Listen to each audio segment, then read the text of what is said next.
yang terjadi di US ini derailing dari apa namanya train gitu ya, yang bermuatan anhydrous ammonia. Anhydrous ammonia itu yang amonia tidak ada kadar airnya, kurang lebih begitu. Dia rilis ke soil dan ke udara. Apa yang terjadi? Ini tepatnya pada 18 Januari 2002 ya. Jadi ada train itu ya, dia membawa 31 car gitu ya, ininya karnya atau tangki gitu ya. Nah, kemudian dia derail gitu, itu di Minot, di daerah di US sana. Jadi sehingga 15 dari 31 karnya itu derail gitu ya, lepas dari relnya ya, sehingga padahal dia membawa anhydrous ammonia tadi. Jadi totalnya itu disebutkan 240.000 galon. Besar sekali, jadi banyak sekali, jadi 240.000 galon anhydrous ammonia itu rilis ke tanah dan udara, jadi bahkan creating vapor plume gitu, karena ini toksik ya, creating vapor plume sehingga masyarakat harus dievakuasi dan sebagainya. Ada 1 orang penduduk yang meninggal dunia, ada 11 orang yang mengalami serious injury, dan 32 orang itu masih dibawa ke hospital itu diperiksa untuk diperiksa kesehatannya. Nah, ini karena akibat derail itu kerugiannya kurang lebih dari $2 juta ya, kerugian dari pemilik rail ini, pemilik tankernya. Tapi $8 juta lebih itu mereka spending untuk remediation, jadi pembersihan lingkungan. Karena tadi itu ya, karena ada anhydrous ammonia yang tumpah ke daratan. Nah, disebutkan ini ketika derail terjadi 5 di antara tanker itu rupture. Jadi pecah, bocor gitu ya. Dan ini yang menyebabkan cloud of caustic amonia ya. Sehingga sampai ke kota dekat itu gitu ya, jadi cloud-nya sampai menyebar. Nah, dari investigasi disebutkan bahwa mereka menemukan bahwa penyebab dari derail itu karena small fatigue crack itu yang terjadi di antara joint bar dari railway tadi. Dan ini karena tidak di-detect sama inspection rutin dari Canadian Pacific Railway. Nah, ini kemudian dilakukan investigasi ya, dilakukan investigasi dari NTSB, itu hasilnya begini, bahwa kalau dari kecepatan sih oke, karena waktu itu krunya membawa dengan kecepatan yang oke, appropriate gitu ya, tidak speeding. Kemudian waktu tes alkohol dan drugs juga oke, mereka tidak menggunakan alkohol ataupun drugs, jadi si masinisnya nggak melakukan itu. Nah, tapi ada temuan yang menyatakan bahwa fatigue cracking itu terjadi pada joint bar, ya. Jadi kalau dia ada section yang ada untuk track, joint untuk track itu ada fatigue-nya gitu. Nah, joint bar-nya itu valid sehingga menyebabkan si rail ini dia integrity-nya loss sehingga menyebabkan derail dari si train. Nah, disebutkan bahwa hasil investigasi ini mereka melakukan visual inspection, tapi secara visual gitu, jadi crack itu nggak kelihatan. Jadi crack dari si rail joint tapi joint bar itu nggak kelihatan kan, melakukan visual aja, nggak melakukan menggunakan tools itu, sehingga jadi disebutkan bahwa inspection tidak cukup itu untuk mendeteksi dari small fatigue crack ya. Kemudian disebutkan bahwa ada juga ineffektif dari Canadian Pacific Inspection tadi, termasuk juga maintenance procedure ini penyebabnya ya. Sehingga failure itu mereka mereka failure untuk mengganti gitu ya crack joint itu, yang crack joint bar tadi, sehingga menyebabkan dari fracture. Nah, Bapak Ibu semuanya, ada yang menarik dari hal tersebut, karena waktu kejadian tersebut ternyata emergency response system itu fail, ya, sangat fail gitu ya. Sehingga emergency response manager itu dia tidak mengaktifkan emergency alert systemnya, kemudian disebutkan public siren systemnya itu fail, ya. Bahkan telepon yang biasa kan kalau untuk menghubungi emergency itu kan 911 ya, itu juga overloaded gitu ya ketika itu. Kemudian mereka disebutkan bahwa mestinya ada channel yang mereka lakukan, channel radio yang bisa dipakai untuk mengaktifkan emergency alert system itu, tapi disebutkan bahwa no formal emergency warning dilakukan setelah sekian jam itu nggak ada emergency warning yang di-announce begitu setelah kejadian tersebut. Nah, ini yang menjadi catatan penting bahwa bahkan radio-radio setempat itu sudah dihubungi, ada kejadian, tapi mereka tidak broadcast gitu. Mereka tidak broadcast ke masyarakat bahwa ada kejadian. Jadi mereka mungkin entah bagaimana, jadi memfokuskan acara lain. Nah, ini disebutkan bahwa ini contoh dari yang kurang baik. Jadi disebutkan bahwa example of physical dangers of media consolidation. Jadi media yang ada di sana, radio, broadcasting, dan sebagainya itu tidak bekerja sama secara efektif ketika insiden ini terjadi. Padahal sudah diinformasikan gitu, sudah ada informasikan ke mereka bahwa ada insiden ini, ada kecelakaan, tapi tidak dilakukan announcement secepatnya, sehingga aktivasi dari emergency system alert-nya juga terlambat, gitu ya. Kemudian belum lagi tidak ada orang yang interrupt ke programming, karena programnya menggunakan mesin gitu ya, jadi otomatis program, jadi tidak ada yang menginterrupt untuk ke programming broadcastingnya itu untuk menyiarkan insiden secara langsung. Saya ingat sekali kalau di contohnya misalkan di Jepang ya, kalau ada insiden sedikit saja ataupun ada trip dari atau railway ada insiden begitu, itu secara otomatis itu ada message ke TV dan sebagainya, ke radio untuk announce ini ada kecelakaan, sehingga orang-orang bisa tahu segera kalau ini potensial eskalasi dan sebagainya. Nah, Pak Edi, Bapak Ibu semuanya, mungkin ini saja untuk safety moment kali ini, menjadi pelajaran bagi kita bahwa amonia ini memang sangat berbahaya. Jadi kalau terjadi sesuatu, kita harus siap dengan respon to emergency untuk mengurangi potensial eskalasinya ataupun korban yang lebih banyak. Terima kasih. Assalamualaikum warahmatullahi wabarakatuh. Selamat sore, salam sejahtera. Waalaikumsalam warahmatullahi wabarakatuh. Terima kasih Pak Eldiansyah atas penyampaian safety moment-nya. Kita lanjutkan dengan acara pokok kita yang akan disampaikan oleh Pak Sabto Hari Prastyo. Waktu kami persilakan Pak Sabto. Terima kasih. Terima kasih Pak Edi. Selamat sore dan salam sejahtera untuk kita semua. Mohon izin share screen. Ya, silakan Pak.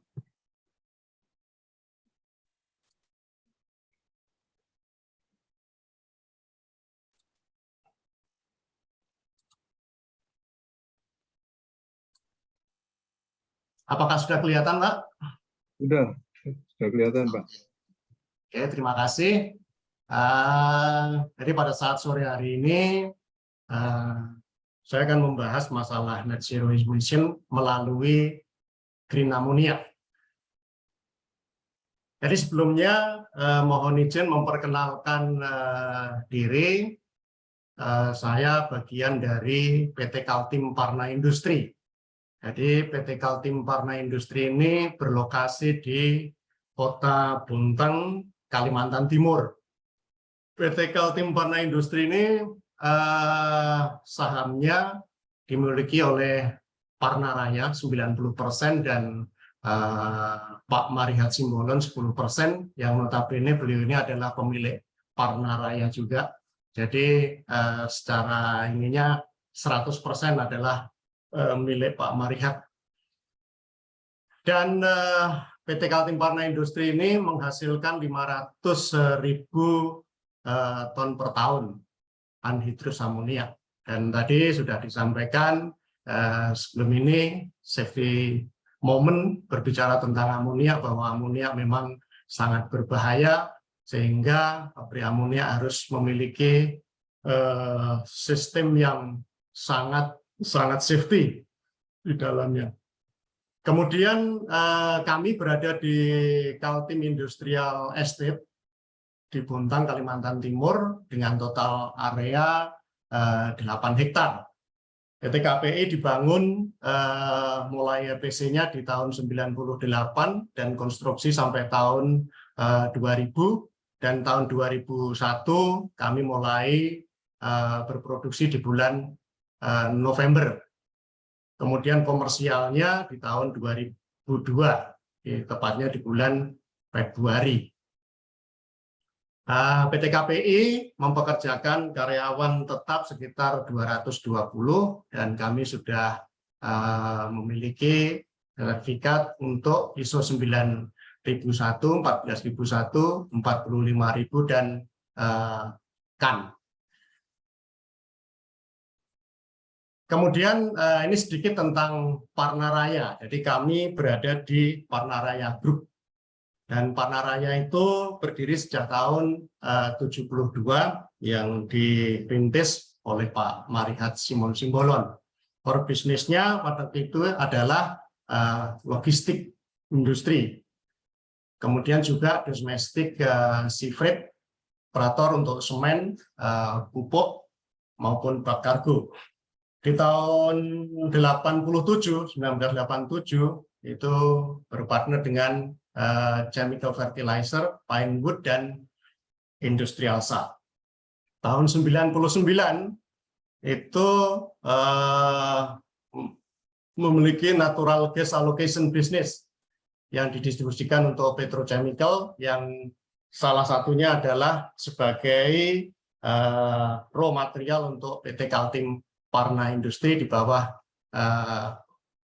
gas pipeline yang dimiliki oleh Parnaraya. Dan bisnisnya adalah di dalamnya ada amonia yaitu PT KPI, kemudian ada shipment dan trading di bawah Arta,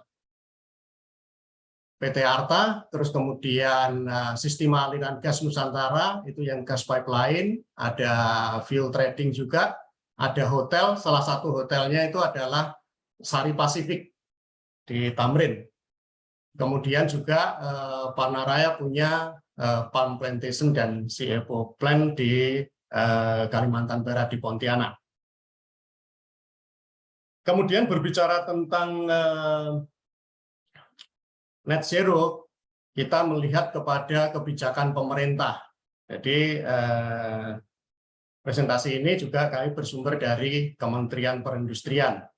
Jadi di situ ada arahan dari Presiden kita, Pak Jokowi, tentang ekonomi hijau.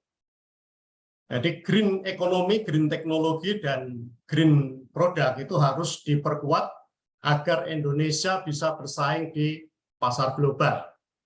Kita memiliki kesempatan yang besar masuk ke produk hijau, dan ekonomi hijau ini baik dari sisi produksi, distribusi, dan konsumsi. Di tahun 2021 itu adalah suatu momen untuk kita bangkit. Jika kita mampu melewati masa krisis ini dengan baik, kita akan lebih siap menjawab tantangan-tantangan ke depan dan bertransformasi, karena kita menjadi sebuah kekuatan ekonomi baru, semakin tangguh, dan menjadi negara maju.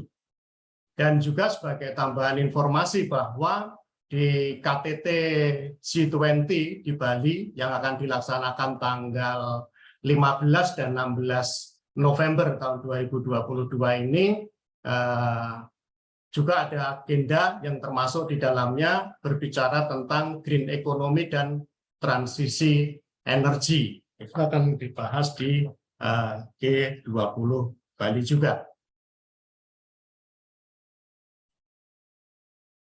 Kemudian ini ada target strategi untuk net zero pada sektor kuncinya, itu ada di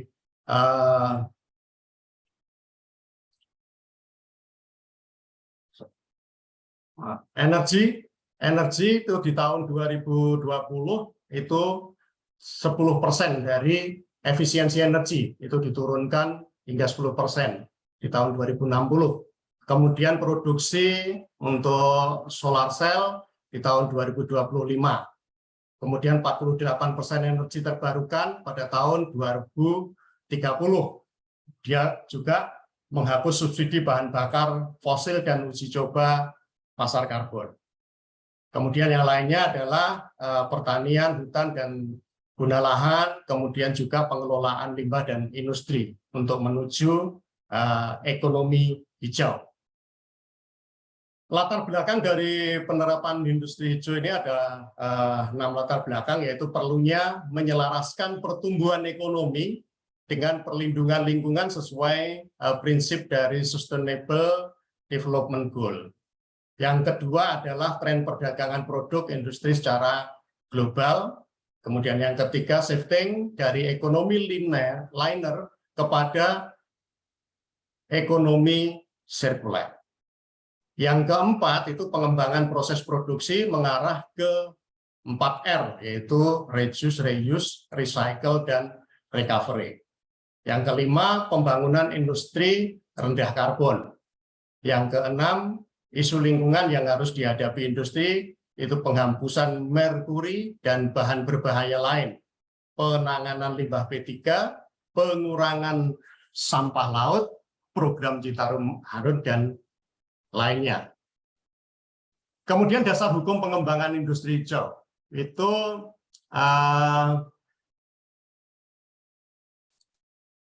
ada Undang-Undang Nomor 3 Tahun 2014 itu tentang perindustrian, dan turunannya adalah Peraturan Pemerintah Nomor 41 2015 itu pembangunan sumber daya industri, dan Peraturan Pemerintah 29 2018 itu pemberdayaan industri. Juga diperkuat dengan Undang-Undang Nomor 6 Tahun 2016 tentang pengesahan Paris Agreement. Kemudian Peraturan Presiden 59 tahun 2017 itu tentang pelaksanaan pencapaian tujuan pembangunan berkelanjutan.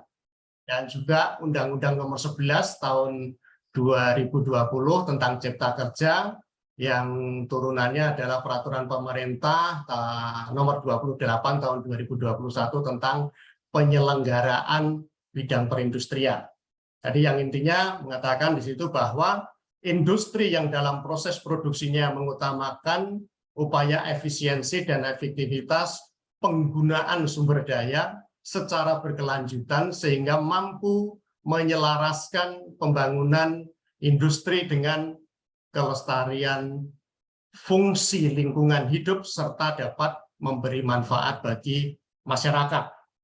Dan di dalam Undang-Undang Nomor 3 tahun 2014 di dalam bagiannya menyampaikan perusahaan industri dan perusahaan kawasan industri itu wajib memanfaatkan sumber daya alam secara efisien, ramah lingkungan, dan berkelanjutan. Kemudian juga pemanfaatan sumber daya alam secara ramah lingkungan dan berkelanjutan dilakukan melalui pengurangan limbah, penggunaan kembali, pengolahan kembali, dan pemulihan. Di Peraturan Pemerintah 2029 tahun 2018, standar industri hijau paling sedikit memuat ketentuan mengenai bahan baku, bahan penolong, dan energi, proses produksi, produk, manajemen pengusahaan, dan pengelolaan limbah. Sedangkan di Peraturan Pemerintah Nomor 28 2021 menegaskan adanya pengendalian dan pengawasan terkait efisiensi sumber daya manajemen energi, manajemen air, dan penerapan standar industri hijau. Yang itu semua juga di dalam pemerintahan kita mendorong untuk pemajuan industri Indonesia dengan industri 4.0. Yang dalam hal ini juga KPI, PT Kaltim Parna Industri juga mengambil bagian di dalamnya, dan kami mendapatkan award penerima Indi 4.0 di tahun 2020. Kemudian arah kebijakan industri hijau untuk daya saing ekonomi yang berkelanjutan. itu ada peningkatan efisiensi produk dan sumber daya, pengembangan produk hijau, efisiensi energi dan pemanfaatan energi bersih, penurunan GRK, emisi polusi dan limbah, efisiensi dan ketahanan air sektor industri, penerapan ekonomi sirkuler, dan 4R, peningkatan pekerjaan hijau atau green job. Jadi semuanya itu ada pengembangan ekosistem kendaraan listrik yang ini sedang didorong dan pemerintah sedang berusaha untuk mengarah ke depannya tahun-tahun ke depan bahwa kendaraan listrik akan artinya difasilitasi dengan baik. Kemudian industri 4.0 ini untuk elektrifikasi, digitalisasi, dan improve energi efisiensi. Demikian juga untuk penguatan industri pendukung dan penguatan energi baru terbarukan, itu solar PV, itu tenaga matahari, biomasa, dan PLTA. Kawasan hijau, industri hijau, IKM hijau, dan jasa industri hijau. Kemudian yang di bidang kami yang menghasilkan pengembangan material dan produk hijau, yaitu green chemical, kemudian green hidrogen, green fertilizer, green material, green fuel. Demikian juga proses manufaktur rendah karbon dan efisiensi energi. Strategi dan inisiatif kunci industri hijau yang dilakukan oleh pemerintah. Industri hijau adalah industri yang dalam proses produksinya mengutamakan upaya efisiensi dan aktivitas penggunaan sumber daya secara berkelanjutan, sehingga mampu menyelaraskan pembangunan industri dengan kelestarian fungsi lingkungan hidup serta dapat memberikan manfaat bagi masyarakat. Strateginya adalah yang pertama menghijaukan industri existing. Yang kedua adalah membangun industri hijau baru. Dan dalam hal ini PT Kaltim Warna Industri, kita yang menghijaukan industri yang existing, kita juga saat ini terus berusaha mengikuti arahan dari pemerintah untuk kita terus melakukan efisiensi di semua lini, sehingga kita nantinya juga akan menjadi industri hijau juga. Dan yang kedua, membangun industri hijau ini yang akan kita bahas nanti, bahwa KPI akan mengembangkan green ammonia. Jadi hal-hal yang untuk menarik atau memberikan inisiatif bagi para investor itu pemerintah melakukan ada 9 item di sini, standarisasi dan sertifikasi industri hijau, kemudian penghargaan industri hijau, penurunan gas rumah kaca dan pembangunan rendah karbon, kemudian efisiensi energi air dan pemanfaatan energi baru terbarukan. Yang kelima adalah fasilitas fiskal dan non-fiskal, kemudian penerapan ekonomi sirkuler, kawasan industri hijau, ini terus dikembangkan. Ini yang kami nanti juga akan bekerja sama dengan kawasan industri hijau ini untuk pembangunan green ammonia, IKM hijau, dan jasa industri baru dan hijau. Kemudian kita berbicara tentang green ammonia. Jadi secara overview bahwa green ammonia ini akan direncanakan oleh PT KPI itu di kawasan industri Tanah Kuning yang berlokasi di Tanah Kuning, Bulungan, Kalimantan Utara. Jadi demikian juga untuk pemanfaatan energi baru terbarukan nanti adalah menggunakan PLTA yang jaraknya sekitar 200 km dari kawasan industri. Kemudian proyek desain untuk ke green ammonia itu yang diharapkan ada beberapa step yang ada di sini. Itu visibility study, ini yang kami saat ini sedang lakukan untuk melakukan visibility study untuk mengetahui baik dari sisi proyeknya itu sendiri, background idea, kemudian market survei juga kita terus lakukan, kemudian raw material, kesiapannya kita juga sudah melakukan kerjasama dengan Kayan Hydro Energy, dan saat ini kami juga sedang melakukan persiapan untuk nanti ke depannya spesifikasi dari air yang dibutuhkan untuk electrolyzer-nya. Itu kita kemungkinan akan menggunakan teknologi RO.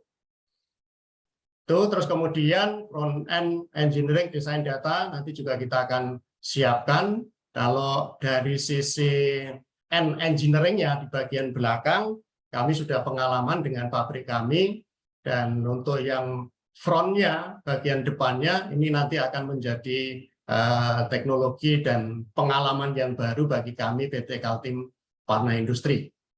Untuk project specification, itu nanti akan disusulkan untuk kita buat di dalam membangun project ini.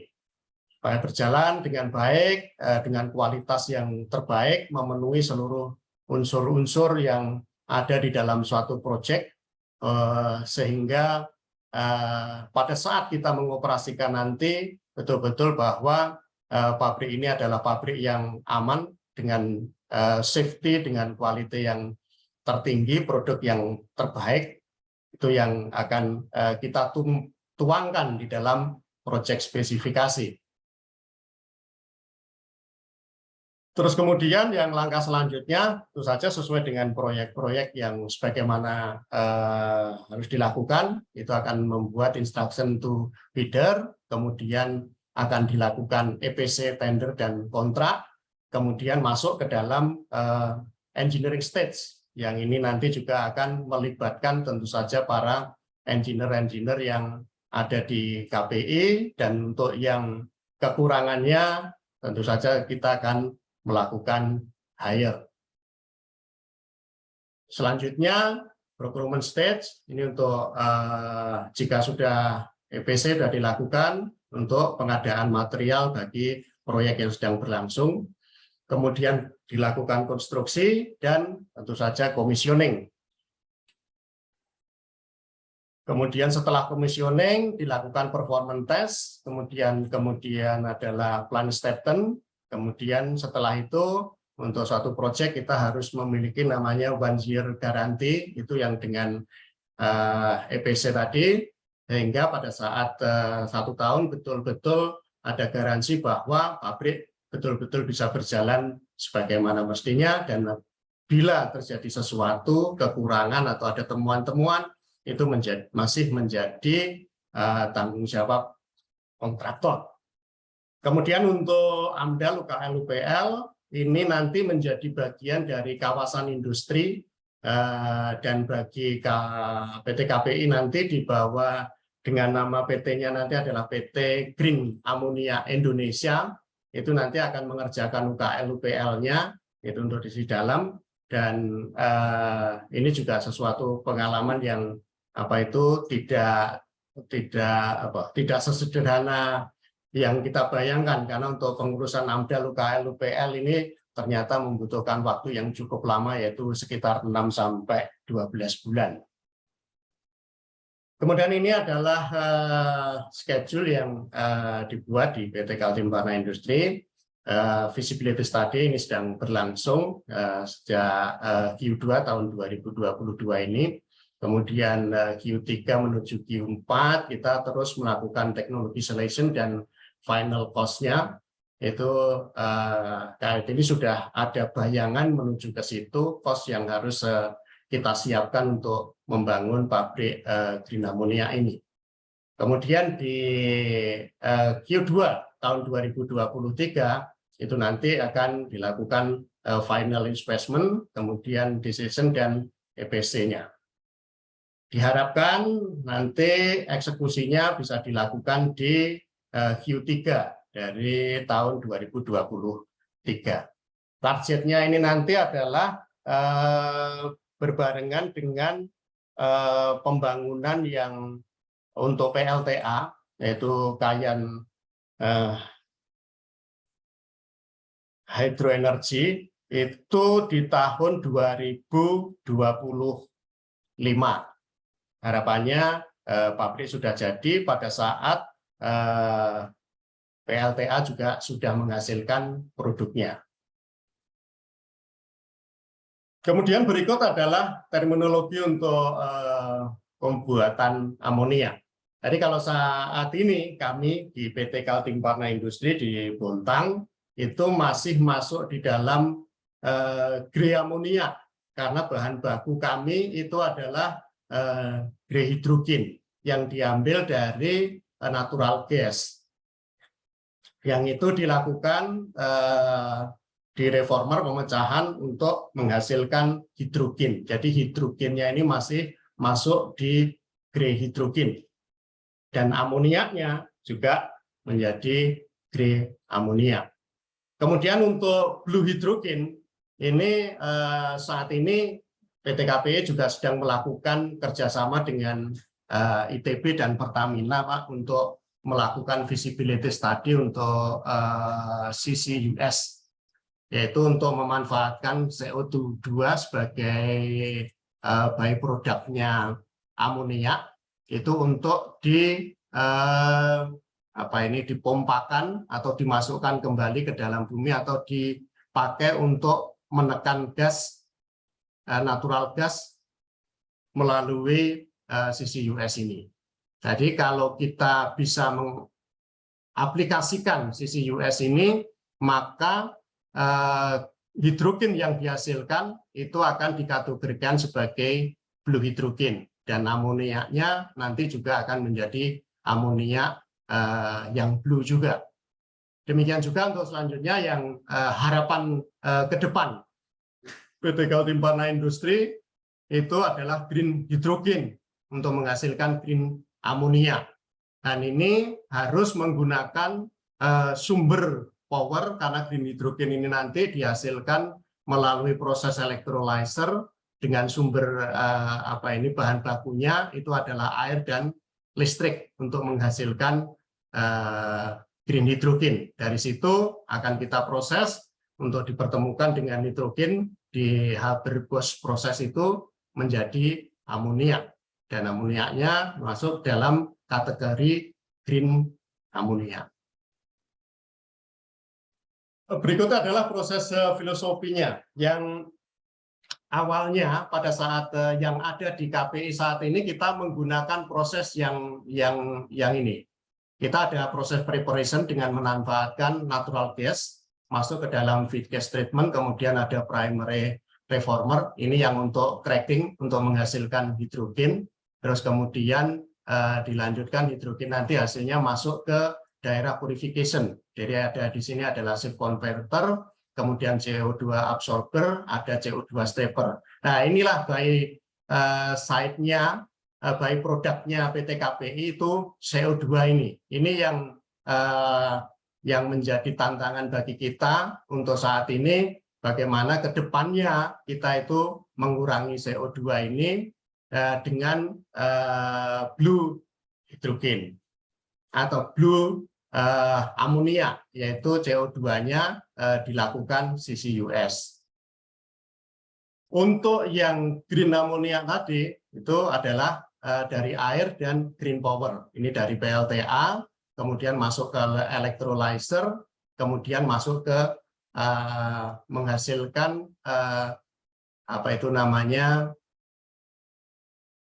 amonia di konverter. Setelah dicampurkan antara nitrogen dari air aspiration unit, ngambil dari udara bebas, dan hidrogen yang dihasilkan oleh electrolyzer masuk ke NH3 converter, kemudian didinginkan masuk ke tangki untuk masuk ke dalam penyimpanan. Kemudian teknologi atau lisensor yang ada saat ini yang sedang melakukan pengembangan untuk green amonia, diantaranya adalah Topsu, Dortopsu, itu dia menggunakan electrolyzer-nya tipenya adalah SOEC, yaitu Solid Oxide Electrolysis Cell. Kemudian ada juga ThyssenKrupp yang bermain di situ. Kalau ThyssenKrupp ini dia itu menggunakan electrolyzer-nya itu tipenya PEM atau Proton Exchange Membrane. Demikian juga Stamicarbon. Ini adalah lisensor yang termasuk pemain lama di dalam dunia amonia. Tapi saat ini mereka semua sedang mengembangkan untuk green amonia. Dan ada lagi juga untuk yang baru yang kami sebelumnya memang belum kenal. Setelah kita mengerjakan green ammonia ini, kita ada mengenal juga ada Subame. Subame ini ada dari Jepang. Mereka juga sedang mengembangkan untuk green ammonia. Kami saat ini sedang melakukan komunikasi pendalaman untuk bisa bekerja sama dengan mereka. Dan di sisi lain juga ada Capsom. Capsom ini dari Korea, Nanjing Capsom Engineering. Mereka juga sedang mengembangkan green ammonia, dan kita juga sedang melakukan pendalaman dan komunikasi dengan mereka. Kemudian kalau dari sisi elektrolysernya, teknologinya untuk menghasilkan green hydrogen, itu ada banyak pemain yang ada di dunia saat ini. Namun yang ada saat ini itu kapasitasnya kebanyakan masih kecil-kecil. Dan saat ini sedang dikembangkan untuk kapasitas yang lebih besar, untuk kepentingan yang lebih besar, terutama untuk pembuatan amonia, karena itu membutuhkan kapasitas yang sangat besar. Sementara kalau yang ada saat ini itu hidrogen kebanyakan dimanfaatkan untuk kendaraan ataupun untuk bahan bakar, dan itu fasilitas kapasitasnya masih kecil-kecil. Dan yang ada teknologinya ada alkalin, PM maupun SOEC tadi. Kemudian ini adalah pemain yang termasuk yang kami sudah coba untuk lakukan pendalaman mana-mana nantinya yang paling efisien untuk menghasilkan hidrogen. Di antaranya adalah Hitachi Solution, kemudian ada Main Energy Solution, kemudian ada Hydrogreen Pro, kemudian ada Perik, dan juga ada ThyssenKrupp. Ini adalah beberapa pemain di electrolyzer yang nantinya tentu saja kami akan memilih mana yang paling efisien dan tentu saja dengan harga yang terbaik untuk sebuah proyek. Kemudian berikutnya saya menyampaikan untuk perkembangan green ammonia sampai sejauh mana. Jadi pada tanggal 6 Oktober kemarin, PT Green Ammonia Indonesia yang tadi saya sebutkan bahwa PT KPI bekerja sama dengan salah satu shareholder yang lain, itu mendirikan PT Green Ammonia. Itu akan membangun pabrik amonia hijau senilai 300 juta di US dollar di Kalimantan Utara. Ini untuk menghasilkan 300.000 ton amonia per tahunnya. Dan ini referensinya bisa dilihat kalau teman-teman semua mau melihat, ada di industri di Kontan ya, Kontan Go ID. Itu ada dengan kata kunci green ammonia, nanti akan bisa membaca lebih lengkapnya.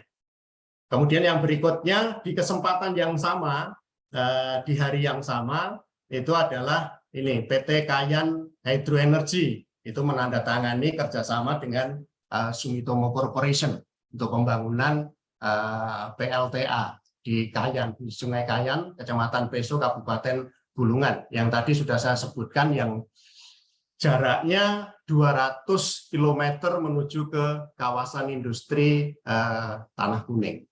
Ini yang harapannya dengan penandatanganan kerjasama ini, PLTA bisa segera dikerjakan bendungannya, dan akan ditargetkan itu di tahun 2024 atau 2025 dia akan segera mulai memproduksi listriknya. Hingga tadi yang tahun 2025 itu target kami untuk green ammonia-nya juga akan berproduksi. ini adalah sama, ini berita-berita yang ada yang barusan di tanggal 6 Oktober tentang apa ini namanya kerjasama antara Kayan Hydroenergy dengan Sumitomo Japan.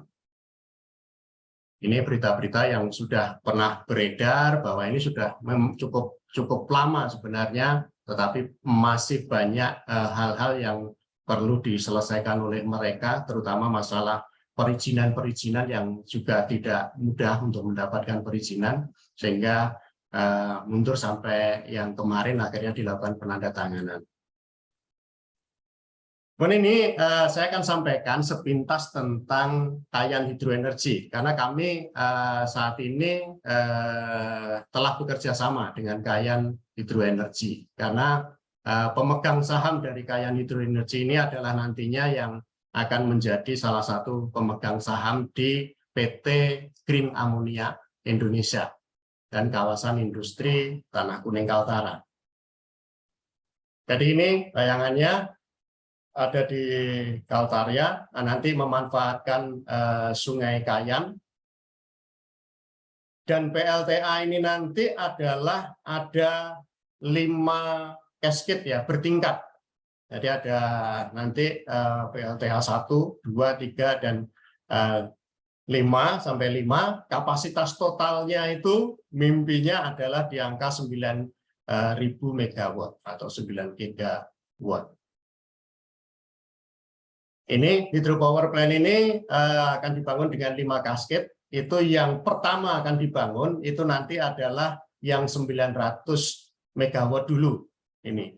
Terus kemudian akan berkelanjutan ke Kayan 2, Kayan 3, Kayan 4, Kayan 5. Totalnya ini menjadi 9.000 megawatt. Ini adalah gambarannya. Kalau Bapak Ibu searching akan juga bisa mendapatkan informasi lebih lengkap tentang bagaimana Kayan, bagaimana kondisi sungainya, dan juga rencana-rencana pembangunan ini. Kemudian yang kecil ini adalah kawasan industri hijaunya Tanah Kuning, yang di Tanah Kuning. Dan nanti PT Green Ammonia Indonesia akan menempati di salah satu tenannya di sini, di sekitar ini.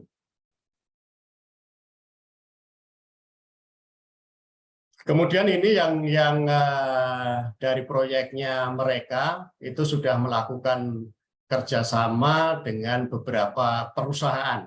Nah, ini salah satunya adalah PT Green Ammonia Indonesia, dan yang lainnya adalah Pelabuhan Internasional, Alumina Indonesia, Nikel Industri, Prime Steel, First Hydrogenic, General Baterai, dan Indonesia Mobil Industri. Ini nanti yang akan dikembangkan di sini. Kemudian ini adalah master schedule-nya itu untuk Kayan 1, ini harapannya itu tahun 2022 ini akan dimulai. Terus kemudian saat ini sudah dimulai, Kayan 2 itu akan mulai land clearing di tahun 2023. Kemudian dilanjutkan pembangunan infrastruktur termasuk jalan-jalan yang menuju kawasan industri. Terus kemudian Kayan 3 itu nanti akan diproduksi di tahun 2025 bersamaan dengan Green Ammonia Indonesia. Kemudian Kayan 1 startnya di 2026. Kemudian persiapan untuk Kayan 4 di tahun 2027 dan selanjutnya. Demikian yang bisa kami sampaikan. Harapannya adalah kami bisa mendapatkan masukan-masukan dari teman-teman semua, karena ini kami juga sedang mempersiapkan diri menuju melangkah lebih lanjut dari proyek yang sedang kami kerjakan. Terima kasih. Baik, terima kasih Pak Sabto Hari Prasetyo ya atas penyampaian paparannya. Kita lanjutkan dengan diskusi tanya jawab. Silakan yang akan bertanya ditulis di chat box, nanti saya bacakan pertanyaannya.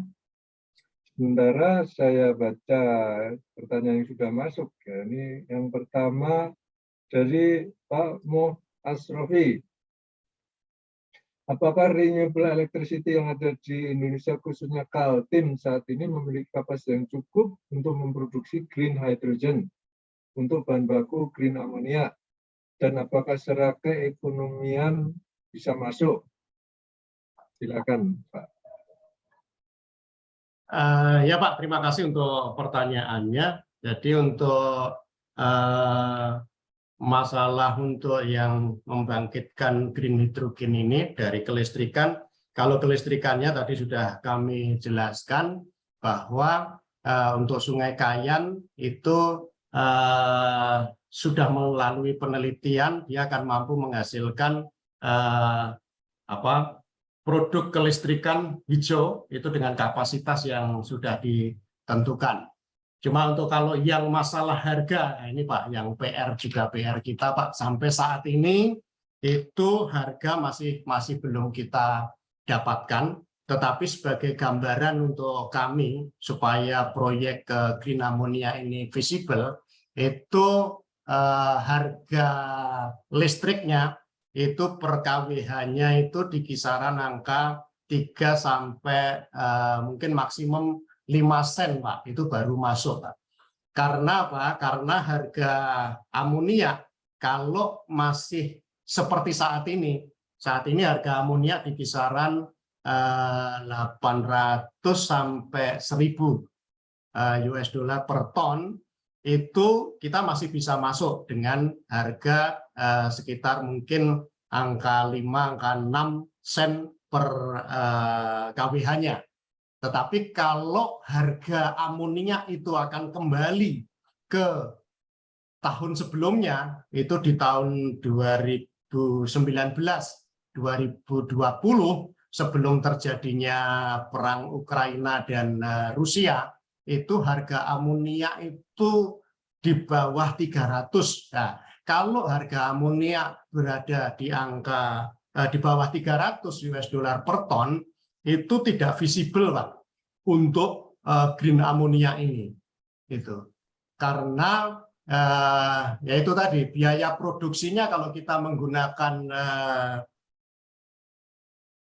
PLTA untuk menghasilkan hidrogen dari proses electrolyzer, itu biayanya sangat tinggi sekali dan tidak masuk, Pak. Itu angkanya itu HPP-nya itu di kisaran 450 sampai 500 US dollar per tonnya. Jadi kalau harga nanti setelah katakanlah Ukraina dan Rusia ini sudah tidak ada konflik, dunia damai, itu harga amonia akan turun. Tetapi kita berkeyakinan, Pak, untuk kan saat ini negara-negara di dunia sudah komitmen bahwa kita akan menuju kepada green energy. Nah, karena semua negara-negara itu punya komitmen yang sama, maka diperkirakan harga amonia yang green amonia itu akan dilakukan penyesuaian harga. Itu pasti seperti itu. Seperti katakanlah negara Jepang lah yang kita ketahui saat ini yang intent ke Indonesia untuk mencari green ammonia ya, atau melakukan kerjasama, termasuk di dalamnya tadi yang Sumitomo bekerja sama dengan Kayan Hydroenergy untuk menghasilkan green energy. Itu komitmennya luar biasa, dan negara-negara Eropa komitmennya luar biasa. Tetapi memang kalau kita melihat dari case kejadian setelah harga natural gas di Eropa yang melonjak kemarin, padahal mereka sudah sangat mengurangi penggunaan batu bara, mereka mulai menggunakan lagi karena untuk emergency case. Tapi mudah-mudahan kita berharap bahwa dunia kembali normal dan komitmen untuk bersama-sama mengurangi CO2 di dunia ini, maka semuanya akan melakukan penyesuaian. Mungkin gambaran globalnya seperti itu, Pak. Makasih, Pak. Baik, berikutnya pertanyaan dari Pak Sony Chandra. Mohon info, apakah CO2 dari stripper dipurifikasi dan direaksikan dengan hidrogen menjadi metanol? Apakah memungkinkan? Roga CO2 untuk purifikasi dari industri amonia, impuritasnya sedikit. Ya, oke, terima kasih Pak Sony Chandra, terima kasih pertanyaannya. Jadi untuk KPI kami itu kan byproduct itu dirilis ke udara, Pak. Jadi tidak digunakan seperti yang Bapak sampaikan tadi untuk metanol. Dan di sebelah kami sebenarnya ada pabrik metanol, itu Kaltim Metanol Indonesia (KMI). Tetapi mereka memanfaatkan CO2-nya dari enzim mereka sendiri, Pak, karena mereka juga berbahan baku natural gas. Kemudian mereka juga melakukan cracking di reformer, dan CO2-nya dipakai untuk mereka sendiri. Jadi kalau PT Kaltim Pharma Industri saat ini itu CO2 betul-betul hanya dirilis keluar. Memang kita sudah melakukan beberapa studi untuk melakukan pemanfaatan CO2, diantaranya adalah untuk dry ash ya. Tetapi masih kurang menarik, Pak, karena sangat kecil impact-nya ya, multiplication effect-nya sangat kecil sehingga kita belum. Makanya untuk saat ini kita untuk mendukung program pemerintah tadi, kita membangun pabrik baru ini, Pak. Murni dia tidak ada CO2-nya, betul-betul yang namanya green ammonia. Mungkin menjawab pertanyaannya, Pak. Terima kasih. Berikutnya dari Pak Joni Aritonang. Terima kasih atas paparannya. Disampaikan green ammonia, green hydrogen production merupakan teknologi dalam rangka net zero emission. Pertanyaan, bagaimana persentase keuntungan dalam manufaktur pembuatan amonia biasa dengan green ammonia dari sisi cost-nya? Kemudian apakah ada sisi negatif dalam proses produksi green ammonia maupun hidrogen, mengingat bahwa setiap reaksi kimia tidak sempurna. Kemudian apakah green ammonia bisa dibuat produksi pupuk yang bisa disebut pupuk hijau juga kah? Terima kasih. Iya, terima kasih Pak. Untuk proses, mohon maaf Pak, saya tadi kurang nangkep Pak yang ininya. Yang pertama ini tadi ya, merupakan teknologi green ammonia, green hydrogen production merupakan teknologi dan rangka net zero emission. Pertanyaannya, bagaimana persentase keuntungan dalam pembuatan amonia biasa? Ini kalau amonia biasa sama green ammonia kalau dibandingkan sisi cost-nya bagaimana? Oke, cost. Oke Pak, satu dulu Pak. Jadi ya, untuk cost perbandingan antara grey ammonia yang saat ini kami miliki dan green ammonia itu sudah saya sebutkan tadi bahwa harganya kemungkinan kalau dari cost-nya itu cost produksinya itu 2 sampai 2,5 kalinya lah.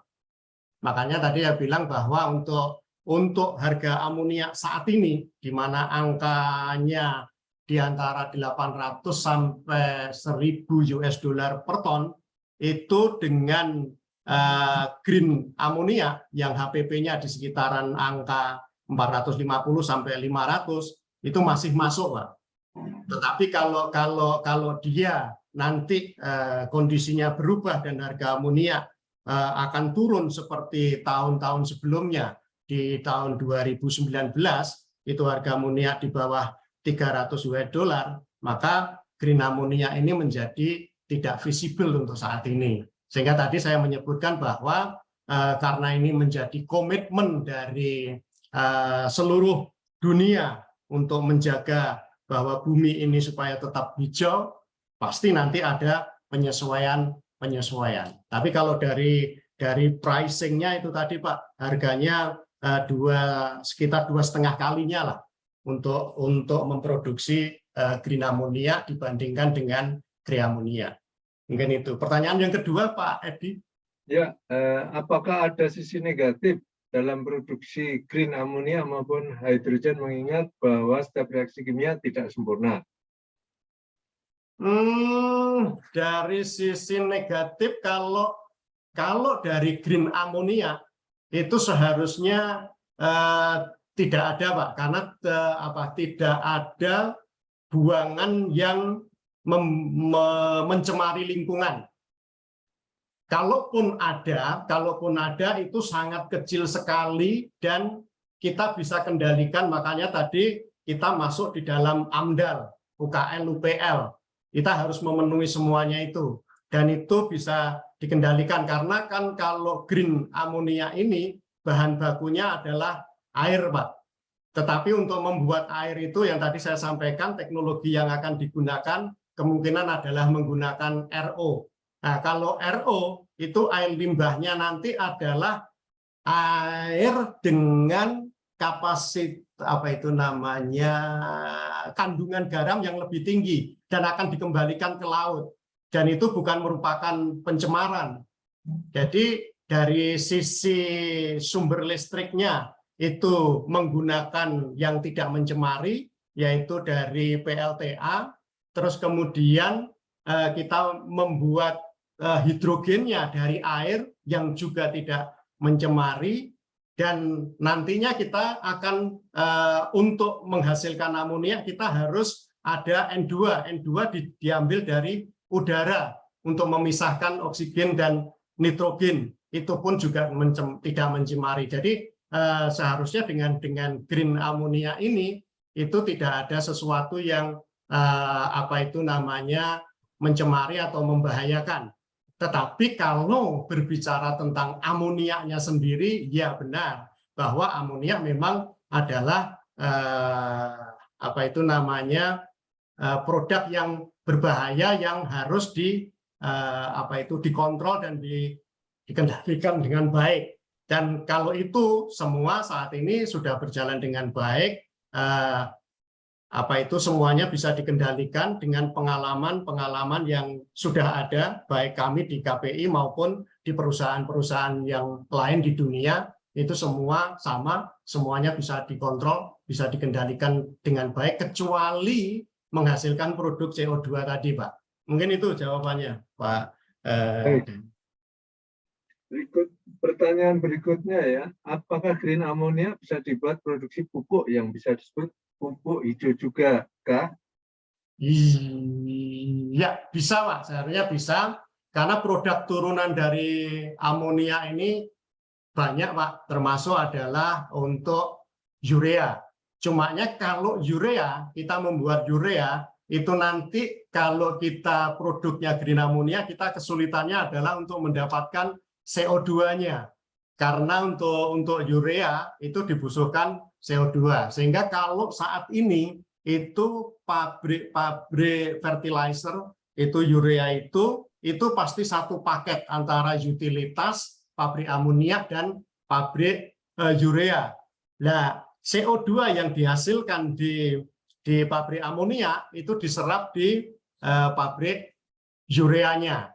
Dan itu pun tidak diserap semuanya, itu hanya mungkin sepertiganya saja. Dan yang lainnya tetap dibuang ke udara. Itu, Pak. Baik. Berikutnya pertanyaan dari Bu Anya. Selamat sore, izin bertanya, Pak. Jika nanti green ammonia plant dari PT GAI sudah beroperasi, kira-kira untuk marketnya akan dialokasikan untuk apa dan akan dominan ke pasar domestik atau ekspor ya, Pak? Terima kasih. Oke, makasih Pak pertanyaannya. Jadi kalau komitmen kami Pak sebenarnya baik yang saat ini, amonia yang saat ini maupun nanti di green ammonia, itu untuk pasarnya itu pasti kita utamakan untuk pasar dalam negeri. Karena apa? Karena dalam negeri harapannya adalah bisa mengembangkan produk turunannya. Jadi produk turunan amonia ini sebenarnya banyak sekali, termasuk kalau kami saat ini di Gresik itu punya terminal untuk amonia, itu bekerja sama dengan Ciljedang untuk menghasilkan makanan ternak dan juga Ajinomoto untuk MSG. Nah itu Pak. Cuma yang ada saat ini memang belum ada aturan-aturan yang memprotek industri amonia dalam negeri supaya amonia dari luar itu tidak masuk ke Indonesia. Karena itu memang untuk saat ini itu dengan harga gas di Indonesia yang 6 US dollar lah ya yang ditetapkan, tapi untuk KPI harganya jauh lebih tinggi dari itu karena kami masih pakai formula, itu tidak bisa bersaing dengan produk dari luar, Pak.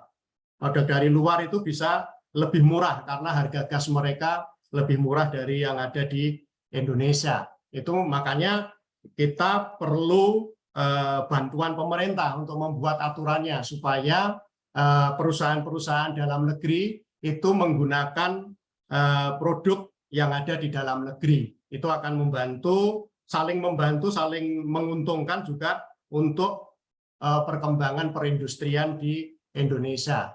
Dan sebagian tentu saja kalau saat ini produk amonia kami itu kita ekspor ke India, Vietnam, Cina paling banyak. Dan dalam kondisi yang terakhir ini kami ekspor sampai ke Eropa. Ini seperti itu. Terima kasih, Pak. Baik, berikutnya pertanyaan dari Pak Dede Sumahawijaya.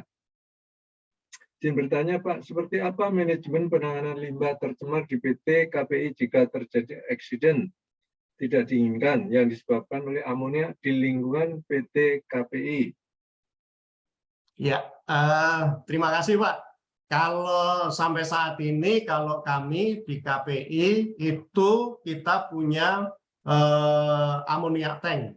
Amonia tank itu kami menggunakan desain double wall, double containment. Itu artinya bahwa amonia tank kami itu di dalamnya ada amonia tank lagi. Sehingga safety faktornya itu sangat tinggi. Kalau sampai terjadi kebocoran di tangki dalam, itu akan tertampung di tangki luar. Dan itu bisa terdeteksi, Pak. Terdeteksi karena di situ terpasang baik temperatur indikator maupun level indikator di sisi sel yang sisi luarnya antara tangki dalam dan tangki luar. Dari situ itu akan kelihatan, dan jika sudah terjadi seperti itu sebelum terjadi peristiwa yang katastrofik yang lebih luar biasa lagi, itu sudah terdeteksi dan sudah harus dilakukan perbaikan. Itu yang dilakukan dari sisi desain untuk amonia tanknya. Di sisi lain itu ketentuan dari UKL UPL ya. Itu untuk tangki amonia itu harus dikelilingi daek yang mampu menampung seluruh kapasitas dari amonia tank itu. Jadi kalau katakanlah sebagai contoh KPI itu tangkinya kapasitasnya adalah 40.000 ton. Sehingga kita membangun daeknya supaya mampu menampung itu. Sehingga kalau terjadi sesuatu, ya ini harapannya tidak terjadi, tetapi jika terjadi sesuatu, itu tertampung di situ. Dan yang yang keluar nanti adalah bukan cairannya, tinggal uapnya. Nah, uap amonia ini pun kan tidak bisa dikendalikan. Dia akan terbawa oleh angin. Sehingga kalau di Kota Bontang, ini di kawasan masyarakat sekitar, itu ada semacam alarm yang diinformasikan kepada masyarakat. Ini untuk menghindari terjadinya seperti yang tadi di safety moment yang sudah kita dengarkan bersama tadi. supaya tidak ada korban-korban yang terkena. Semuanya bisa segera dilakukan evakuasi. Dan itu aturan main yang ada di Indonesia dan secara internasional itu kita penuhi semuanya. Mungkin menjawab pertanyaannya. Terima kasih. Baik, berikutnya pertanyaan dari Pak Dasri.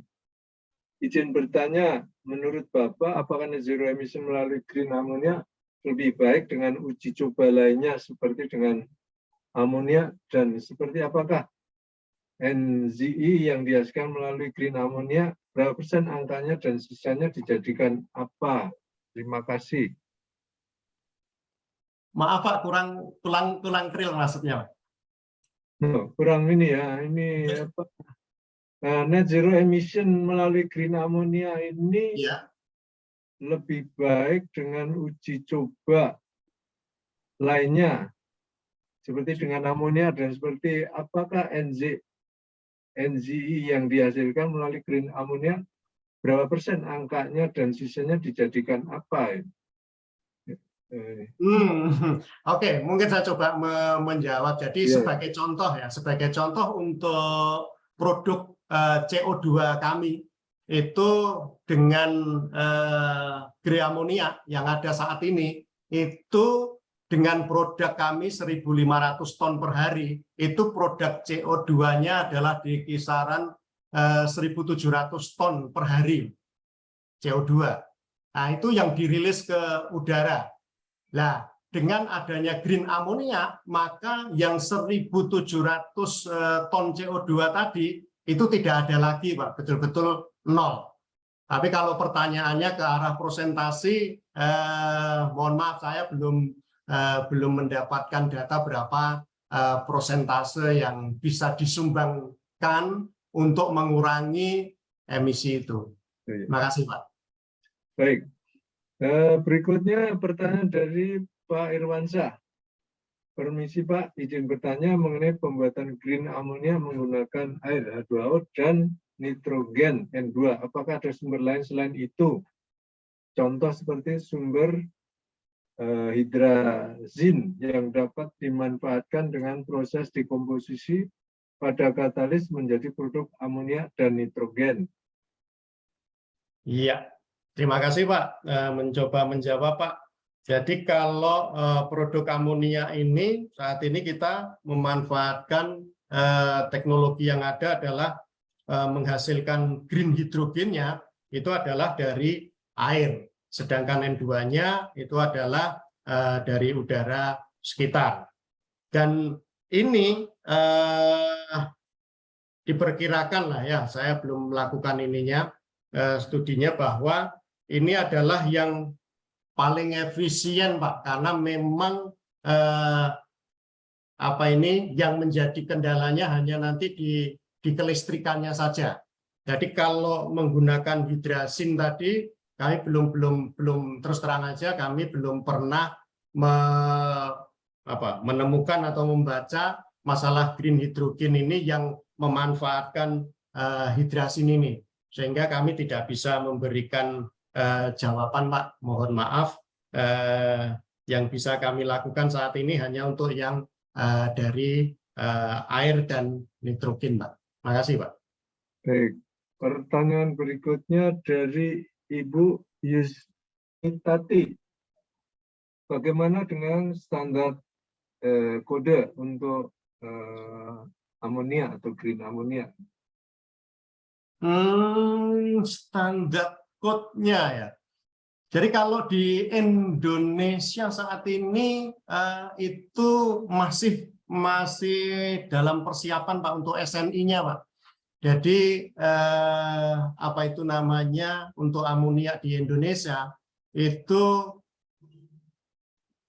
belum ada dan ini sedang dikerjakan kalau nggak salah di Departemen Kementerian Perdagangan dan Industri Pak, kemungkinan. Jadi kedepannya memang ada code-nya. Tapi kalau secara internasional, mohon maaf saya nggak pernah melihat ini. Yang kami lihat adalah kalau saat ini kami menjual itu itu dengan purite ya yang diperlukan. Kalau purite kami purite untuk dari Kaltim Panna Industri produk amoniaknya puritenya sangat tinggi sekali, bahkan mungkin bisa dikatakan yang terbaik untuk saat ini. Kami berada di puritenya di angka 99,97%. Jadi seperti itu. Kalau di pasaran normal itu puritenya ada di angka 99,95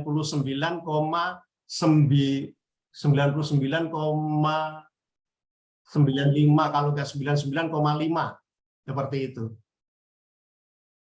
Baik. Ini dari komentar dari Ibu Yusni Tati ya, kalau di Indonesia saat ini masih dalam persiapan untuk SNI-nya, belum ada standar code. Kementerian Perindustrian Perdagangan kedepannya ada. Kalau saat ini kami menjual dengan purity amonia 99,97%, di pasaran normal 99,95 atau 99,95. Baik, berikutnya dari Pak Gufron. Sore Pak, apa kiranya benefit bagi industri yang membuat green ammonia selain klaim carbon tax? Karena green ammonia harganya di market sama dengan konvensional amonia. Ya, terima kasih Pak. Memang benar Pak. Jadi memang seperti itu. Untuk kondisi green ammonia memang harganya masih sama dengan amonia biasa. Itu karena memang saat ini di dunia produk green ammonia yang skala besar itu masih dalam development, atau beberapa sudah mulai ada pembangunan sudah dikerjakan, sehingga pasarnya itu belum ada Pak. Jadi kalau amonia saat ini kan pasar bebas istilahnya, pasar bebas, sehingga nanti green ammonia itu akan dibentuk oleh pasar bebas tersebut Pak. Sehingga tadi saya sampaikan bahwa dengan adanya komitmen untuk seluruh dunia ini menjaga supaya dunia ini tetap hijau, itu nanti akan terbangun dengan sendirinya. Di angka berapa sih kira-kira harga amonia hijau itu tepatnya? Itu ditentukan oleh pasar bebas Pak. Jadi seperti sekarang pun juga, kenapa harga amonia rendah, kenapa harga amonia tinggi, itu tidak bisa dikendalikan. Tidak ada patokan-patokan yang dipakai. Itu tidak ada. Jadi siapa mau beli, siapa ini yang butuh, kalau pas demand-nya tinggi, supply-nya rendah, maka harga amonia akan naik sangat tinggi sekali seperti sekarang ini dengan kondisi Eropa yang kejadian Ukraina dan Rusia itu beberapa pabriknya ditutup, itu membuat suplainya berkurang banyak sehingga harga amoniaknya yang naik tinggi. Mungkin seperti itu, Pak Edri. Terima kasih. Berikutnya pertanyaan dari Pak Joni Aritonang. Apakah PT Kaltim Panna Industri saat ini dalam proses produksinya menghasilkan AMDAL yang baik, misalnya 0%, atau tetap ada emisi lainnya? Kemudian tadi disampaikan masih ada CO2 yang dilepaskan ke udara untuk membuat urea. Apakah enggak sebaiknya CO2 yang dibuang tadi dimanfaatkan sehingga tidak menjadi emisi gas buang? Terima kasih. Ya, terima kasih Pak. Jadi seperti yang tadi sudah kami jelaskan bahwa CO2 memang seharusnya bisa dimanfaatkan, dan beberapa studi kami sudah melakukan, tetapi belum visible, sehingga sampai saat ini kita masih melepaskan CO2 ke udara. Dan untuk limbah-limbah yang lainnya itu untuk di KPI kecil sekali ya, karena kita penggunaan chemical lainnya itu juga kecil, dan kita mempunyai pengolahan limbah kecil sebelum dibuang ke laut. Jadi kalau limbah kami yang sampai ke laut itu semuanya sudah memenuhi kriteria yang ditetapkan oleh pemerintah. Dan di sisi lain kami juga bekerja sama dengan kawasan untuk jika apa itu namanya, pengolahan limbah di kami belum masuk ke angka yang sudah ditetapkan oleh pemerintah, itu kami mengirimnya ke kawasan industri, Pak, kawasan industri KIE, kawasan industri Bontang. Itu mereka memiliki pengolahan yang lebih besar, dan itu kami membayar ke mereka untuk mengolah jika ada. Dan itu pun dengan kondisi kita saat ini, itu kita mengirim ke sana itu sangat kecil sekali. Mungkin dalam 1 bulan itu mungkin sekali aja mungkin. Seperti itu, Pak. Jadi sangat kecil sekali, Pak, untuk limbah yang ada di perusahaan kami, Pak. Dan itu bisa dikendalikan dengan baik. Terima kasih, Pak. Baik, berikutnya pertanyaan dari Pak Nanang Apriandi. Selamat sore, izin bertanya, untuk industri pembuatan amonia apakah ada ambang batas standar emisi untuk bisa dikategorikan NCE? Mengingat pada prosesnya banyak juga peralatan pendukung yang menghasilkan emisi, kendaraan operasional misalnya. Ya, Pak, terima kasih, Pak. Untuk standar emisi sampai saat ini, kalau yang CO2 itu masih masih di Indonesia masih sangat luas. Artinya kami dengan merilis CO2 itu masih memenuhi ketentuan yang ada. Karena di sisi lain, kalau di perusahaan tetangga itu jauh lebih besar lagi, katakanlah untuk perusahaan LNG yang dikelola atau Pertamina, katakanlah itu jauh lebih besar lagi CO2 yang dirilis ke udara dibandingkan dengan kita sebagai pengguna natural gas-nya, sehingga itu masih masuk di dalam memenuhi kriteria yang sudah ditetapkan oleh pemerintah, Pak. Jadi seperti itu. Dan untuk memang untuk kedepannya memang seharusnya untuk dilakukan pemanfaatan, Pak. Tapi ya itu tadi, kesulitannya masih ada beberapa hal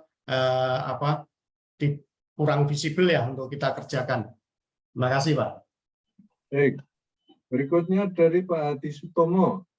Izin bertanya, Pak, untuk pemisahan nitrogen dari udara bebas di pabrik ASP, apakah menghasilkan CO2 juga? Karena udara bebas mengandung CO2.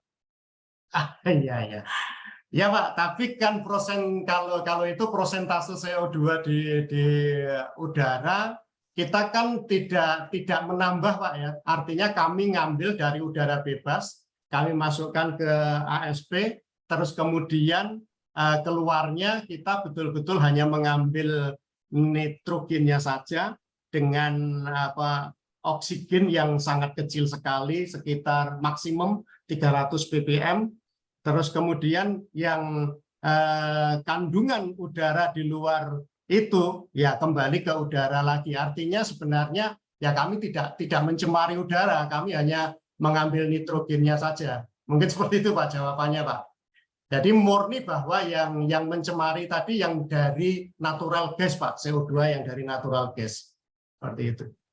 Baik, pertanyaan berikutnya dari Pak Joni Aritonang. Sebagai pembuat green ammonia atau green hydrogen, apakah memungkinkan CO2 yang ada di udara yang banyak dihasilkan oleh segala macam kegiatan di muka bumi, seperti pembakaran hutan, asap kendaraan bermotor, dan sebagainya itu bisa diolah menjadi hal yang berguna? Apakah ada perbedaan molekul antara green ammonia dan amonia biasa? Terima kasih. Ya, terima kasih. Amonia pada prinsipnya adalah sama ya, kalau molekulnya rumusnya NH3. Sebenarnya sama persis amonia yang dihasilkan oleh dari natural gas maupun amonia yang dihasilkan dari green hydrogen. Itu sama persis. Jadi kalau pemanfaatannya itu ke depan sebenarnya komitmen dunia adalah mengurangi CO2 tadi dari semuanya. Dan kalau amonia itu ke depannya juga saat ini sedang di dalam satu pembahasan masyarakat dunia untuk dijadikan energi, Pak. Jadi pengganti solar.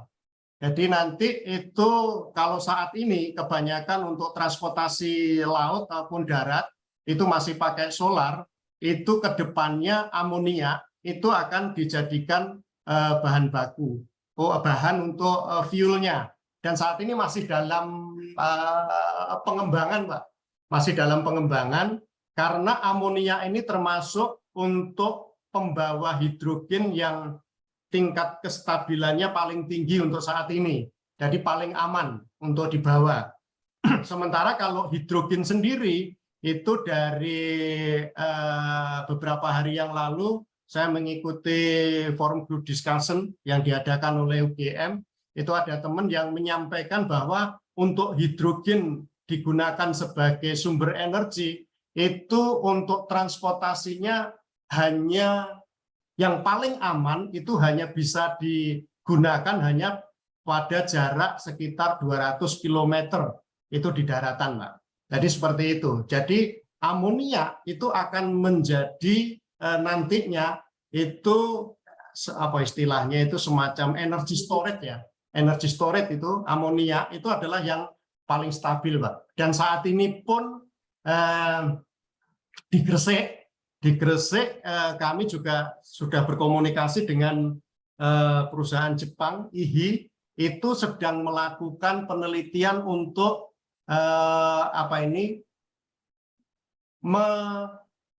menspray amonia itu ke burner mereka, Pak. Itu untuk menambah energinya. Jadi untuk mengurangi batu bara. Itu juga sedang dilakukan, Pak. Jadi sekarang dunia semuanya sedang bergerak menuju kepada green energy, Pak. Dan terutama yang saat ini yang memang ya karena kita bergeraknya di dunia amonia dan hidrogen, yang kami paling tahu adalah itu saat ini sedang dilakukan pembicaraan maupun pengembangan yang besar-besaran, Pak. Demikian juga untuk alat transportasi mobil-mobil ke depan itu juga kemungkinan itu bukan listrik, Pak, tapi hidrogen. Jadi kalau kemarin juga di dalam forum diskusi itu juga ada teman yang dari Toyota itu menyampaikan bahwa Toyota saat ini juga sedang mengembangkan untuk mobil hidrogen. Jadi walaupun karena listrik saat ini sedang booming-boomingnya, mereka tetap kalau Toyota itu tidak mengembangkan mobil listrik tapi hybrid, Pak, mobil hybrid. Nah, sementara yang energi terbarukan mereka mengembangkan di hidrogennya. Tapi saat ini memang belum masuk ke pemasaran secara umum, walaupun untuk prototipenya itu sudah ada, Pak. Dan mudah-mudahan ya ke depannya dengan semangat yang sama itu ke depannya semuanya akan menuju ke green energy, green amonia, dan green yang lainnya, Pak. Terima kasih, Pak. Baik. Berikutnya dari Pak Dasri lagi. Apakah KPI sebagai distributor terkait dengan green ammonia dan juga mendesain produk tersebut? Dan apakah skalanya mini plan atau besar, Pak? Terima kasih. Iya, Pak.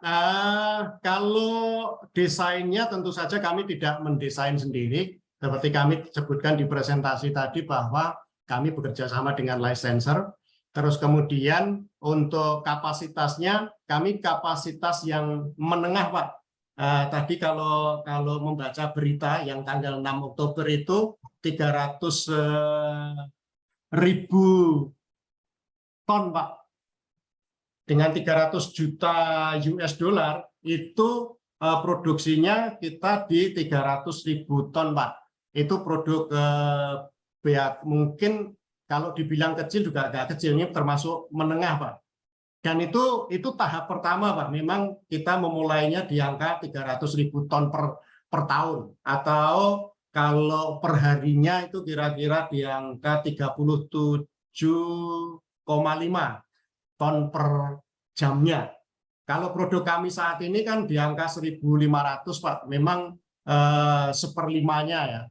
Tapi memang karena untuk desainnya sendiri dari licensor itu juga masih belum membangun yang besar-besar, Pak. Tapi perkembangannya waktu ke depan nanti kalau sudah diikuti oleh adanya energi baru terbarukan yang mampu mendukung produk green hidrogen melalui hydrolyzer yang membutuhkan power yang sangat tinggi, itu pasti akan berkembang. Jadi sebagai contoh, untuk nanti kami produk 300.000 ton per year di PT Green Ammonia Indonesia, itu per D-nya adalah 900 ton per D amonia. Itu membutuhkan powernya nanti sekitar 360 sampai 400 megawatt. Jadi bukan sesuatu yang kecil, besar sekali. Kalau saat ini kami menggunakan power listriknya sangat kecil sekali, karena kita menggunakan energi yang lain dengan memanfaatkan apa itu namanya natural gas yang ada. Jadi di KPI saat ini rata-rata kami menggunakan listrik cuma sekitar 5,8 mega saja, Pak, dibandingkan dengan angka 360 sampai 400 mega di green amonia. Mungkin itu sebagai gambaran aja. Terima kasih. Baik, berikutnya dari Pak Indro Yulianto. Apakah ada perhitungan rilis CO2 terkait dengan protokol Paris? Kami belum melakukan itu, tetapi seharusnya memang ada, Pak. Jadi itu kalau kredit karbon itu ada hitungannya, Pak. Tapi untuk saat ini kami memang belum melakukan perhitungan itu, karena ini masih dalam tahap awal menuju ke situ. Dan demikian juga untuk aturan di Indonesia itu juga masih belum ini. Tetapi kalau yang pajak karbon itu kayaknya sudah mulai undang-undangnya sudah ada, dan mungkin akan sudah berlaku. Tapi untuk aktualnya memang mungkin 2023 atau apa ya, undang-undang itu akan berlaku untuk pajak karbon ini. Sehingga nantinya dengan adanya pajak karbon itulah yang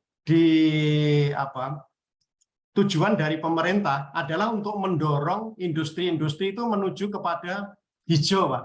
Jadi seperti itu. Mungkin itu, Pak, mencoba menjawab pertanyaannya tadi, Pak. Makasih, Pak. Baik. Berikutnya pertanyaan dari Pak Joni Zulkifli. Dengan menggunakan teknologi dari licensor yang dipilih, apa saja yang dapat menjadi TKDN dan berapa persen persyaratan minimum TKDN terkait dari pemerintah? Iya, Pak. Kalau TKDN itu kalau saya nggak salah ingat itu di kisaran 30% ya, Pak, yang dipersyaratkan ya.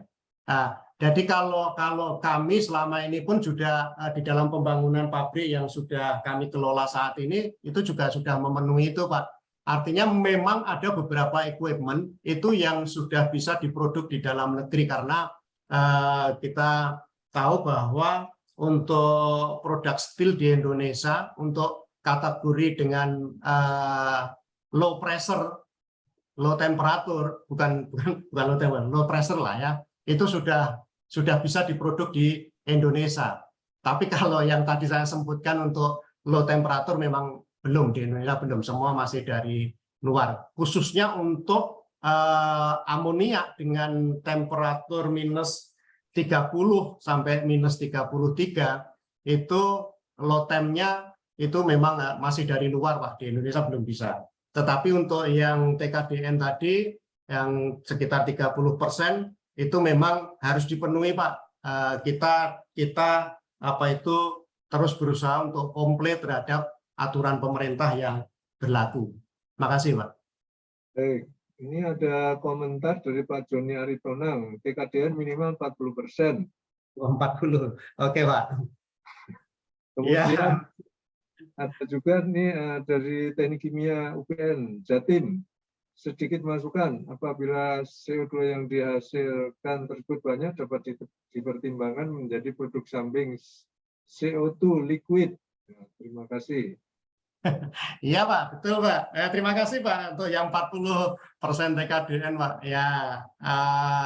Ya kita terus berusaha, Pak, untuk memenuhi itu, Pak, 40% TKDN ini, walaupun memang terlalu berat untuk perusahaan dengan high tech saat ini. Terkhusus untuk green ammonia ini kan produk hydrolyzer Di Indonesia pasti belum ada, saat ini belum ada. Dan itu yang akan menjadi apa ini namanya porsi terbesar nanti di pabrik green ammonia, Pak. Itu electrolyzer ini. Itu kalau saat ini itu sama dengan kan itu sebenarnya electrolyzer itu penggantinya NG. Nah, NG itu sekarang ini menempati porsi di dalam kami memproduksi itu di kisaran 60-70%, Pak, harga NG. Nah, itu nanti akan digantikan oleh electrolyzer itu. Itu ya mungkin akan berat, tapi saya yakin pemerintah akan memiliki kebijakan tersendiri untuk yang teknologi baru seperti ini. Dan saya yakin juga ke depan pasti pemerintah mendorong supaya industri-industri dalam negeri juga bisa mendukung untuk industri-industri yang lainnya, mungkin seperti itu. Terus kemudian untuk pemanfaatan CO2 sebenarnya sudah berulang kali, saya tadi sudah menyampaikan, memang CO2 ini bisa dimanfaatkan termasuk untuk dicairkan tadi. Tapi yang sudah sampaikan tadi, untuk kami sudah melakukan visibility study dan itu masih belum menarik, Pak, untuk kita kerjakan saat ini, Pak. Terima kasih, Pak. Baik, ini ada pertanyaan yang muncul dari Pak Acep Suryana terkait multiplier efek. Bagaimana jumlah manpower antara pabrik amonia saat ini dengan green amonia nanti? Kalau dari sisi manpower selama normal operasi, nah ini pertanyaannya, kemungkinan agak turun mungkin, Pak, ya, agak turun. Tapi kemungkinan kita bisa juga mempertahankan di angka kisaran 220 tadi untuk semuanya. Itu kemungkinan masih bisa lah ya untuk memberikan peluang kerja bagi masyarakat kita bangsa Indonesia. Tetapi untuk masa konstruksi, Pak, nah, itu yang juga perlu dipertimbangkan. Kalau kita melakukan konstruksi pabrik amonia yang diperkirakan sekitar 2,5 sampai 3 tahunan lah ya kita membangun pabrik, itu di peaknya itu kita bisa menggunakan manpower di 3.000 lebih kayaknya. 3.000 lebih manpower, Pak, pada saat konstruksinya, Pak.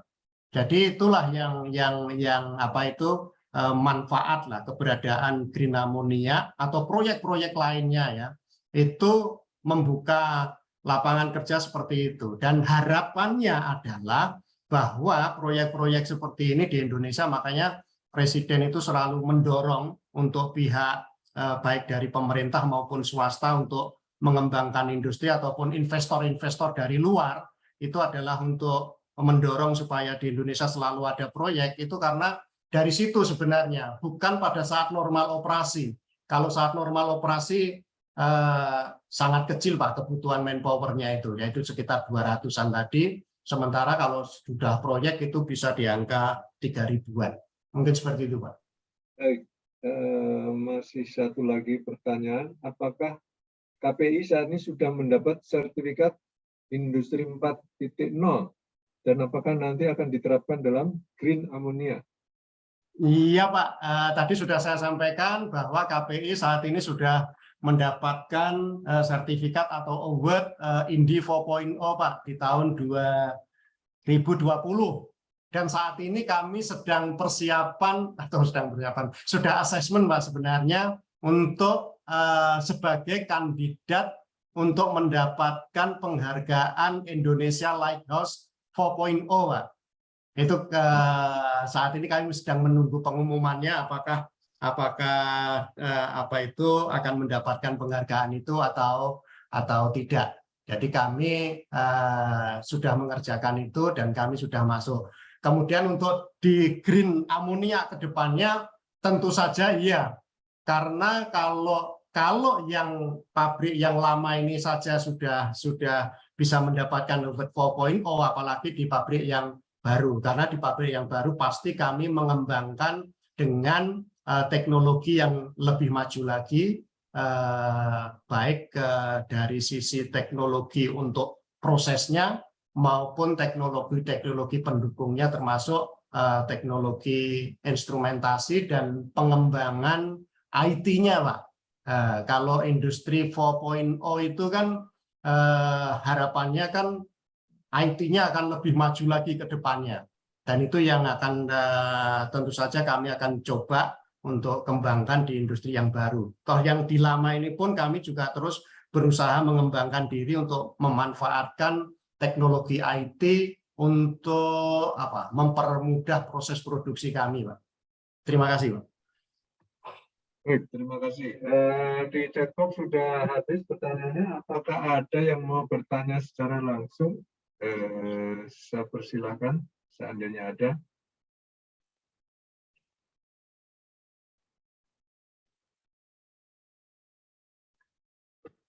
Baik, kalau nggak ada, kita akhiri acara sore hari ini. Sekali lagi, atas nama Badan Kejuruan Teknik KPI mengucapkan terima kasih yang sebesar-besarnya pada Pak Sabari Prasetyo yang sudah menyampaikan paparan dan juga menjawab pertanyaan yang sangat banyak ini tadi. Terima kasih pada Pak Eldiansyah yang sudah menyampaikan statement sore hari ini, dan terima kasih pada Ibu-ibu dan bapak-bapak sekalian yang sudah bergabung. Ini tadi ada beberapa pertanyaan dari ibu-ibu juga ini ya sore hari ini. Kita lanjutkan acara kita minggu depan.